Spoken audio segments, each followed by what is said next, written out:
পদত্যাগ করে দেশ ছেড়েছেন শেখ হাসিনা।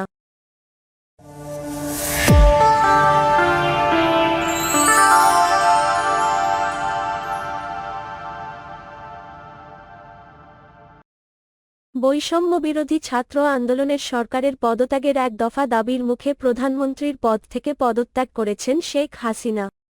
পদত্যাগ করে বেলা 2:30টার দিকে থেকে একটি সামরিক হেলিকপ্টার শেখ হাসিনাকে নিয়ে যাত্রা করে। তার সঙ্গে ছোট বোন শেখ রেহানা ছিলেন। হেলিকপ্টারটি ভারতের উদ্দেশ্যে ছেড়ে গেছে বলে জানা গেছে। আওয়ামী লীগ সভাপতি শেখ হাসিনা টানা চতুর্থবারের মতো প্রধানমন্ত্রী হিসেবে শপথ নেন এ বছরের 11ই জানুয়ারি। এর আগে 1996 সালে সপ্তম জাতীয় সংসদে নির্বাচনের মাধ্যমে তিনি প্রধানমন্ত্রী হিসেবে দায়িত্ব পালন করেন।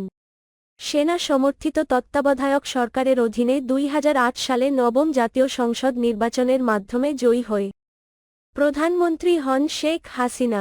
এরপর 2014 সালে দশম সংসদ নির্বাচন হয় একতরফা, যেখানে বিরোধী দলগুলো অংশ নেয়নি।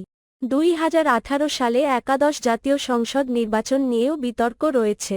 এই নির্বাচন আগের রাতেই ব্যালটে সিল মারার ব্যাপক অভিযোগ ছিল। এই নির্বাচন রাতের ভোট নামে পরিচিতি পায়।